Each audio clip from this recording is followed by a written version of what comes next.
السلام عليكم اعزائي الفضائيين. المواجهه الاقوى في دور نصف نهائي دوري ابطال افريقيا النادي الاهلي ونادي الترجي التونسي. هكلمك في الفيديو ده عن كل حاجه خاصه بالمباراه، اي حاجه عايز تعرفها قبل المباراه ما تبدا هتكون موجوده في الفيديو ده، وعشان كده انزل تحت في الكومنت صلي على النبي واعمل لايك للفيديو ويلا بينا نبدا الفيديو.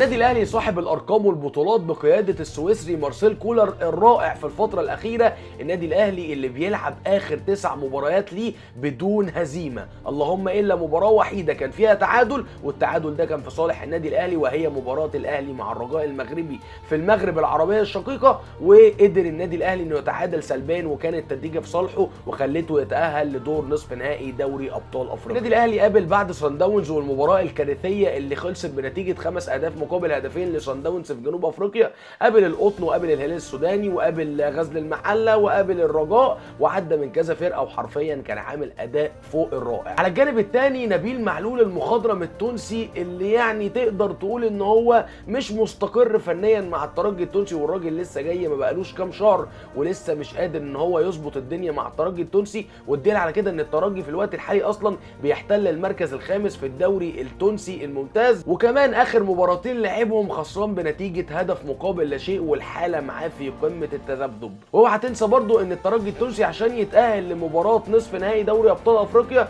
قابل شبيبه القبائل وعدى بالعافيه بعد مجموع المباراتين بهدفين مقابل هدف. هاخدك شويه في نقطه المدير الفني التونسي نبيل معلول. نبيل معلول مدير فني قوي جدا ومدير فني خبره، وقدر ان هو يحصد لقب دوري ابطال افريقيا مع الترجي التونسي برضه، ولكن في عام 2011 تقريبا كانت الولايه الاولى ليه والراجل كان لسه بيبدا وبيسخن مع الترجي وقدر ياخد البطوله. مسك فرق كتير جدا ومسك منتخبات كمان، وابرزهم اكيد كان منتخب تونس وكمان منتخب سوريا، مسك الدحيل القطري واكيد الترجي التونسي اللي زي ما قلت لك اللي قدر ياخد معاهم في 2011 دوري الابطال. على الجانب الثاني بقى يا باشا صباح الفل مارسيل كولر الولايه الاولى ليه مش بس في النادي الاهلي او مش بس في مصر ولكن في افريقيا كلها وفي الشرق الاوسط. مارسيل كولر اللي اخر حاجه عملها كان ماسك منتخب النمسا وبصراحه عمل معاهم اداء فوق الرائع، واكيد برضو مع النادي الاهلي في الفترات الاخيره اتفرجت على مارسيل كولر واتفرجت على تطور اللعيبه سواء كان في وسط الملعب او كمان في الجانب الهجومي اللي النادي الاهلي احيانا وفي بعض الاوقات بيعاني منه وبيكون في عنده عقم هجومي كبير،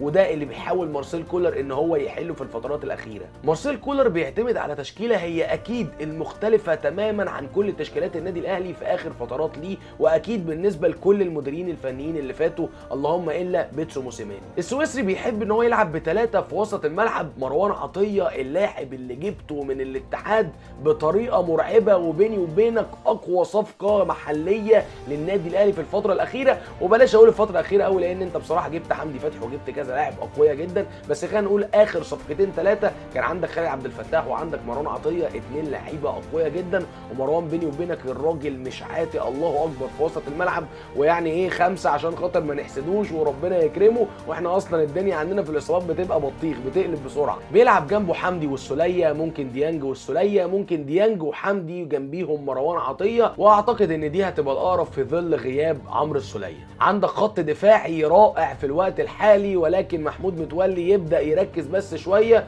وهو راجل كده كده متصاب ومش هيقدر يلعب، وتقريبا كده هيبقى الاقرب للمباراه هو ياسر ابراهيم قلب الاسد، هيلعب جنبه محمد عبد المنعم، والباكين على الشمال علي معلول وعلى اليمين محمد هاني. قدام في منطقه الهجوم بيني وبينك الوضع مش الطف حاجه. مارسيل كولر بيحاول يحط ايده على افضل 3 موجودين في النادي الاهلي، جناح يمين وجناح شمال وراس حربه. جرب المره اللي فاتت محمد شريف وقبلها كان بيلعب كهربا في راس الحربه، وناحيه اليمين شويه يلعب بتاو وشويه يبقى على الشمال حسين الشحات وشويه يجرب طاهر شويه ينزل عبد القادر زي ما شفنا في اخر مباراه قدام نادي بيراميدز في السوبر المصري. برضو مش عاوزين ننسى القندوسي اللاعب الرائع في وسط الملعب، حاجه كده ايه تفكرك بابو تريكه، ولو ان مهما حصل مفيش حد هيجي زي ابو تريكه. القندوسي لاعب كويس بس محتاج ان هو ياخد فترات اكبر داخل ارضيه الملعب. على الجانب الثاني بقى الترجي التونسي اللي فرط في كذا لاعب من لاعيبته اللي كانوا بيصنعوا له الفارق، ولكن دلوقتي بيعتمد على حمدو الهوني. عندك في وسط الملعب بن رمضان وكوليبالي، تقدر تقول ان الثلاثه دول هم ابرز 3 موجودين في تشكيله الترجي التونسي،